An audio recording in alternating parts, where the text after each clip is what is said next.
افسانه کلچچه. بود نبود یک پیر و کمپیر بود. روزی موی سفید از کمپیر خواهش نمود: کمپیر، برای من کلچه پز. از چی پزم؟ ارد نیست. کمپیر، تگی سفره رو تازه کن، ارد یافت می شود. بگفت موی سفید. کمپیر همین طور کرد. سفره را تازه کرد. 2 مشت آرد یافته با قیماق آمیخته خمیر شورید. کلچه ساخته آن را در روغن پخت و بر روی طاق تیریزه ماند تا اینکه خنک شود.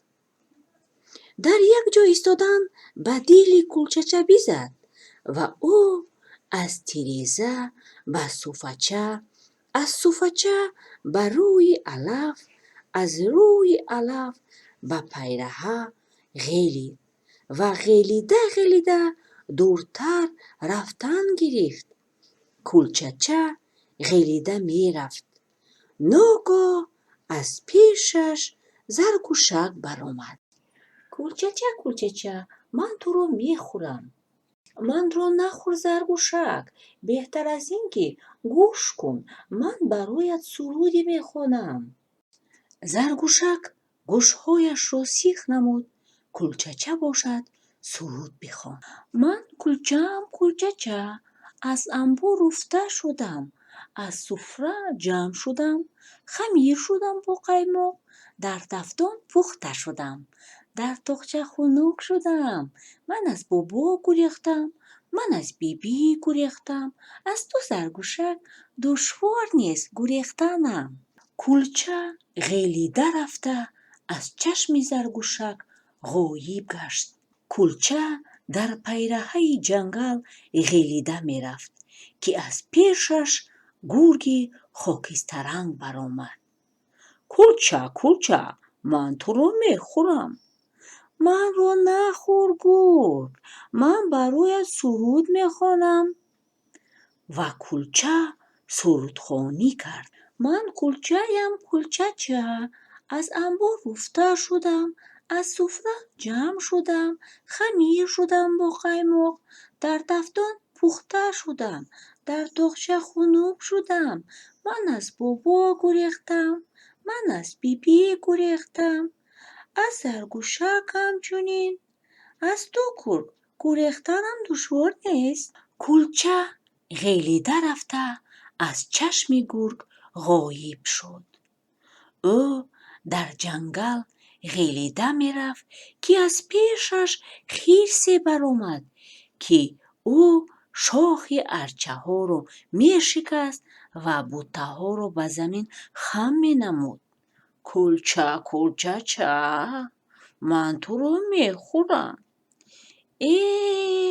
تو کجلپا کجا و خوردن من کجا؟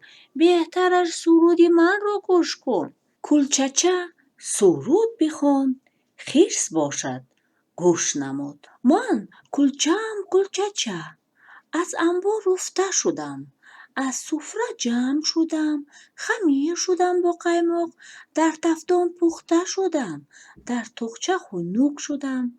من از بابا گریختم، من از بیبی گریختم، از زرگوشک گریختم، از گرگ گریختم.